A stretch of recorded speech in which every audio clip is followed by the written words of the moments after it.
As a Brazilian Jiu Jitsu white belt, should you roll any differently when rolling with a higher belt, whether it's a blue belt, purple belt, brown belt, black belt? Should you change the way you roll dependent upon who you're rolling with? This is something that was asked of me on Tuesday this week, and the answer I gave at the time was, why would you roll any differently just because somebody's belt colour is different than yours or different to the person who you roll with last? Why should you change your roll solely on the colour of the person's belt? What I should have clarified in that, and this is what every white belt should know, is the way you should be rolling anyway. So if you roll like a complete lunatic when you're rolling with another white belt, which is quite often the case because two white belts coming together is quite often a very attribute based roll. It's very chaotic. It can be very high energy. There's a lot of stress and anxiety and panic and all sorts of other stuff going on as part of that roll. It's kind of a fight or flight response to rolling and somebody trying to physically dominate you. Your immediate response is to give the same energy back, right? So what I should have said to the person who asked me whether you should roll differently with colour belts is, no, you shouldn't roll any differently. You should roll exactly the same way as you roll with a white belt, but that should be rolling in a particular way. That means you should be rolling safely. You should be rolling non-attribute based. You should be rolling as relaxed as possible. You should be rolling with the intention of learning. You should be rolling and trying to focus on the fundamentals of jiu-jitsu. So all of those things is what you should be doing in any role, no matter who it's with, whether it's a white belt, blue belt, brown belt, black belt. You should be trying to apply all of those principles to your role. Now, I understand how difficult that can be as a white belt because, as I said, when white belts roll together, it is often just it's survival instincts kick in, and it's just a case of one person is giving as much energy as possible and the other person is responding in the same way, and that just keeps escalating until the point where both people are usually exhausted anyway. When you don't know any better, when you first start rolling, people will try to submit you. Everyone thinks that is the ultimate goal in jiu-jitsu, and to a certain degree it is, but really the ultimate goal in jiu-jitsu is to tire out your opponent first, wear him down, and then maybe submit him. Or if you're in competition, maybe just wear him down and pass his guard and score points, whatever it is. But the initial objective should be to wear your opponent down whilst using as little effort as possible yourself. So that's really what I should have clarified with this person. When you're rolling with the white belt, that's the way you should be rolling, and that's just the way you should be rolling when rolling with the blue belt or higher belts. You should be rolling exactly the same way. But as I said, I appreciate it's really, really difficult to do that. So when we're talking about fundamentals, we're talking about having good base, having good posture, trying to apply some pressure. So when you're passing, trying to apply some pressure, getting a good purchase or a good connection on your opponent's body. Those are the things like the fundamentals of jiu-jitsu. All the other things that come off that, whether it's a guard pass or a submission or anything else, those are byproducts, if you like, of doing all the other things correctly in the first place.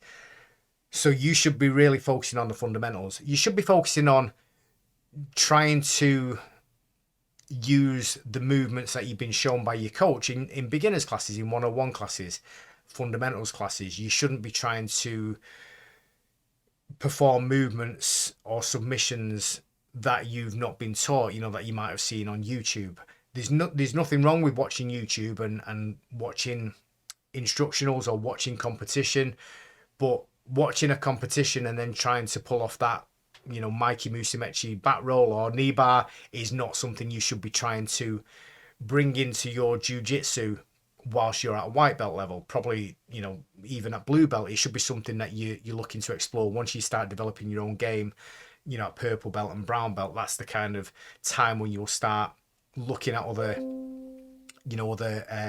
coaches and looking at things online and going to seminars and trying to bring in these things.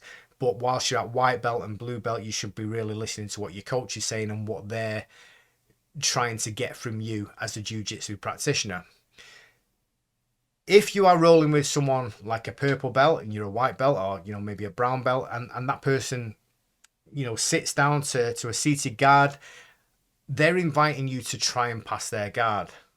So you should try to pass their guard. You shouldn't be standing outside on the periphery just dancing around waiting for some magical moment where you can just run around the guard. Somebody did that to me today. Actually, we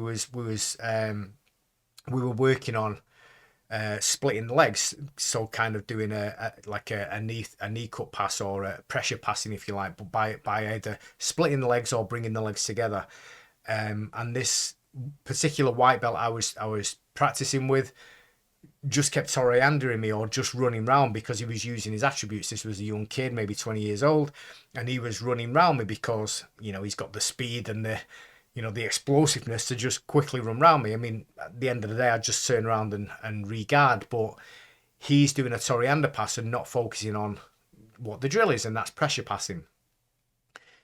If a higher belt, a purple belt or a brown belt or a black belt, sits back to a seated guard position, or on the back, and they play an open guard, that's the time when you should be trying to get into that guard, and trying to apply some pressure and passing, using your body, using any pressure you might have, and maintaining good posture and good base, trying not to get swept. You will get swept multiple times, you'll get submitted multiple times. This is what's going to happen. But that's the only way you'll learn jiu-jitsu. That's the only way you'll learn not to get swept and not to get submitted, is by that happening to you over and over and over again. There's no point in you standing outside of your opponent's guard, not engaging with that person and just wasting around. I watched a video, Matt Thornton on SBG University, and he was talking about people having limited time when you're training. Some people might be married, they might have children, they might have a job that means that they can't train that frequently, so they might only get maybe 1-2 hours a week training time. You don't want to waste that time by just standing outside someone's guard, right, and not actually practicing jiu-jitsu. There's no point in standing away from that person, letting the buzzer run out, and then moving on to the next role, and then doing the same thing, unless of course you're with another white belt where you feel a little bit more comfortable, and then you go hell for leather and try and submit each other as quickly or as much as you can. The idea when you're rolling with higher belts is to try and get engaged and try to use the movements or the fundamentals that your coach has been teaching you throughout the beginners classes. Talking about YouTube, when we talk about YouTube and watching things on YouTube, if you're looking at these crazy submissions that people are doing in matches or in competition, or even in instructionals, and you're trying to do that with your with your training partners, whether that's someone of a similar level or someone at a higher level, the likelihood is you're either going to hurt yourself or you're going to hurt the person you're training with, because you don't know how to apply that movement properly. You need to just be sticking to the things that your coach has shown you, and not try to run before you can walk. Again, you just need to bring it right back to the basics, or to the fundamentals. And I think the last thing I would say to people who are brand new beginners, white belts, or this probably applies to any belt color, is that just because you win a match in the gym, or you submit somebody in the gym who's a higher belt, that doesn't automatically graduate you to that next level, right? I've seen white belts submit blue belts often in the gym, and they'll look up at the coach and they'll, did you see that, coach? And the coach will, yeah, I acknowledge that was really good. Well done. That was a really well executed triangle. Keep it up. Great work. And then they'll do it again, maybe with that same person or with someone else. And then they'll look up at the coach and the coach will acknowledge it. Well done. That's twice you've done that now. Brilliant. And then they'll be talking in the change rooms afterwards, like wondering why they're not a blue belt. I've submitted this blue belt twice, or I've submitted that blue belt 3 times and that one twice, and they're blue. Why am I not a blue belt yet? And just because you can submit someone, or just because you can physically dominate someone, because maybe you're bigger or younger or more athletic or whatever it is, it doesn't automatically make you that belt level. I'm a black belt in jiu-jitsu. I'm 56 years old. I roll with a blue belt on Monday and he armbarred me, right? And now I could give any number of excuses for that. I could say it's because he's 25 years younger than me, or because he's 20 kilos heavier than me, or because he's much more stronger than me, or he's got, you know, much more speed than me, or maybe I was trying something out and I was just working my game and that's how he caught me, or maybe you know, I made a mistake, maybe I was tired, whatever it was. I could come up with any number of reasons as to why that happened. But the truth is, he legitimately caught me in an armbar. He did everything right and I made a mistake. And it happens no matter what belt level you are, you will get caught by somebody who's a lower belt level. Now, I could go home and cry about that all night. I didn't. Probably cried about it for 5 or 6 hours, but not all night. But seriously, I just acknowledged it and I congratulated him on performing a well-executed armbar. He said to me after that, you know, "Oh, you're going to kill me now." No, I'm not going to do that. I'm not going to try and give my A game now because I've been submitted and try and claw that back and let him know who's the boss and let him know who's the senior rank. No, it was a legitimate armbar and I gave him all credit because at the end of the day, we're just in training, we're just practicing. A friend of mine, Alex Enland, always says, it's just practice. You know, when we're in these gym walls, it's just practice. We should be practicing. We're going to be losing. We're going to be winning. It doesn't matter. It's just practice. It's all fun. If you're in competition, it might be a different thing where you want to give your A game and you want to make sure you win and you don't want to make mistakes. But sometimes it happens then as well. And that's okay because it's just competition. You know, at the end of the day, all you're going to win is a medal. You're not fighting for your life. When it comes to self-defense, then that might be a different story. That probably is a different story because you want to give your A game and you want to be the person on top and you want to be the person dominating at all times because you don't want to be, you know, getting beat up or even worse, right? You just want to be making sure you're the person who's winning. And if you've been training jiu-jitsu for 3 months, 6 months, a year, whatever it is, even just a short period of time, the chances are you are going to be the person on top if you are in a self-defense situation with somebody who's never trained.